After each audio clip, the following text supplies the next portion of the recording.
Well, my SIM card ran out of juice the other day, and I had to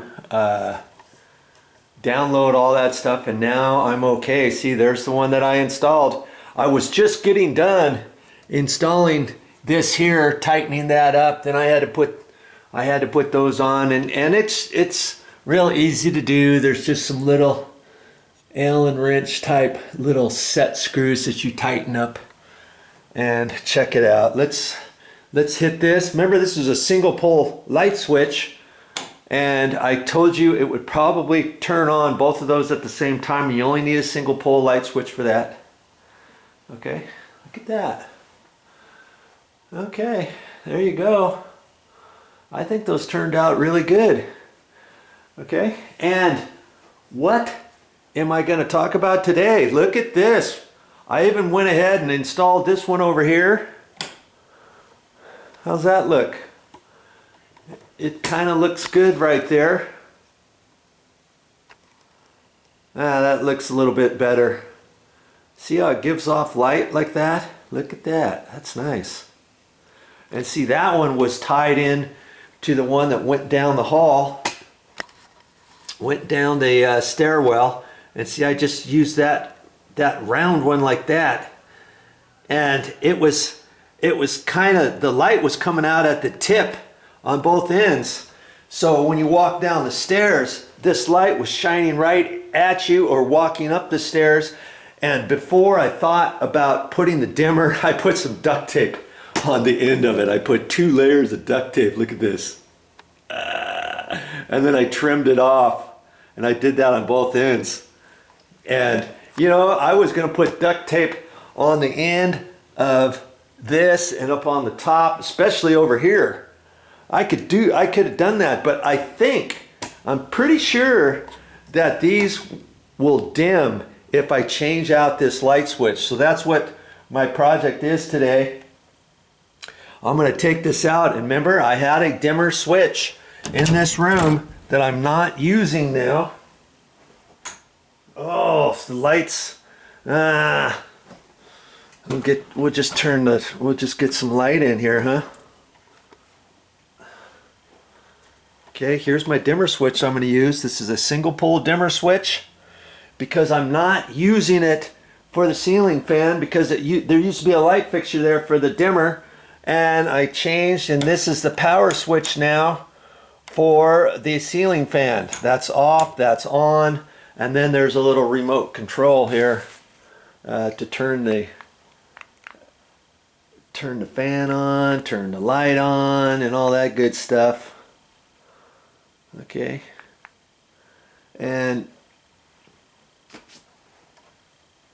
I don't need that, so I'm going to take this out, and then I'm going to go ahead and I'm basically going to swap. I'm going to put the other light switch over here, and I'm going to take this one and put it over here, and we're going to see once and for all if these will in fact dim.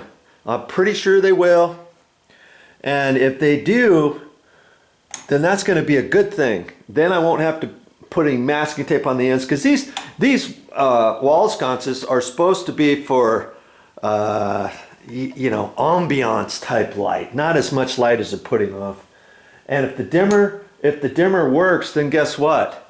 These two, I can put on a dimmer switch too. And this is a 3-way switch. This one here is a 3-way. This switch is controlled by that switch down there too. And I'll put a 3-way dimmer switch and replace that. And I probably won't do it here. See how these are lit up? So at night, if it's dark and we want to go down the stairs, we don't have to fumble around for the light switches. And so I'll probably go ahead and put the dimmer switch down there for that. And then I've got another one of these lights to put in, and I'm going to get the cylinder type one like that, and I'm going to put that right here facing vertical, and that one is tied in with this light switch and that light switch for this light up here. See? Right there, I can control that right here, and I can also control it there. And it controls this up here too. So if I put a dimmer switch on there I can dim that and I can dim this at the same time. And see, this is a warm white light bulb, okay? All these other ones, well, let's get this back on. Turn that on, get these other lights on. See, these aren't warm white. This is like a bright, cool white. And so if I wanted all these to match, I could take this one out and get a different type of bulb. Get the cool white, bright white light bulb there, and connect it over to this switch here. And if I have the dimmer on, at least this and that will be the same light. See, there's always all kinds of different things you can do, okay? So that's what my video is actually going to be about today, changing out this to a dimmer switch. You want to watch that? Stick around. So what's the absolute first thing I have to do with this light switch? Do you remember? Yes, we've got to turn it on, and then I've got to find the associated breaker in the electrical panel. I've got the power switch on for the ceiling fan, and I'm going to turn the light on. I keep thinking, that's funny, I keep thinking the bottom one's the light. Okay, I'm just going to leave that on, and I'm going to hit breakers. Hopefully both of them are on the same breaker. If not, I'll just back and forth, up and down the stairs I go until I get things situated and get these lights turned off. Okay, first step, do not, and I repeat, do not work on light switches or electrical items when the power is on. Okay, I got lucky. One breaker, and that was it. And the first one. Because on your electrical breakers, generally it'll have written on there generically what the breaker's for. Obviously, it can't name every single little thing, so you have to take an educated guess and stuff. Okay, so this is the first thing you want to do. Take your cover plates off, and I'm going to take this one off, and I'm going to go in the other area and take the other light switch cover plate off as well. Now, something important to realize, am I a licensed electrical contractor? No, and you don't have to be a professional electrician either. As long as you got the power off, you should be okay.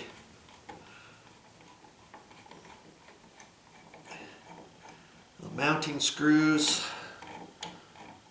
on here, and it's a good thing I should check that one too, because that light switch was for the utility room where the washer and dryer is. And every once in a while, believe it or not, did you know you could have more than one circuit in a switch location? In fact, I had one time in the kitchen, in my kitchen, and there was 3 circuits in there. I had 3 individual circuit breakers I had to turn off, because one was for a light, one was for a garbage disposal, and one was for a GFI electrical outlet. And all of those were on different circuits. So every once in a while you gotta check. Okay, so I'm checking this one here, no power to that. So I know there's no power to this electrical box. Okay, so take it out like that, and see there's some side screws there. So all I'm gonna do is undo those screws. See, there's a couple screws there, and I'm looking at this. There's 2 screws over here, and then the ground screw over on that side. And I'm just gonna undo that. And see, I can do it a couple different ways. I can take the screw out all the way if I want. that and get the wire out, I can do that, or I can cut it. I can cut it with my wire cutters. I can do that too.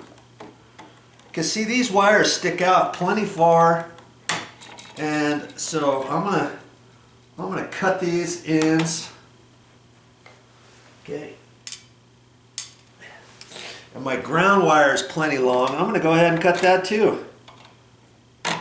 Okay, now it's gonna be easier for me to work on. If your wires were really super short, I wouldn't advise you to cut the wires off. I would advise you to undo the screws, you know, up there by the box and all that. Okay, so now I've got to see, I still have to take the screws off and take the wire off, and sometimes the curlicue is on there. You got to get a little screwdriver and bend that up out of the way before you get a bigger screwdriver on there, and just use the end to tilt the wire and open up the wire further. Okay, and then it will come off without taking this screw off. Okay, oh, I better put the other screw in here.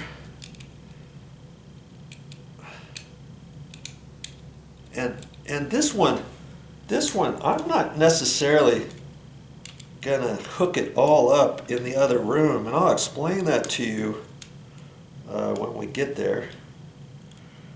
Good Lord, I'm having a hard time getting that screw in there. There we go.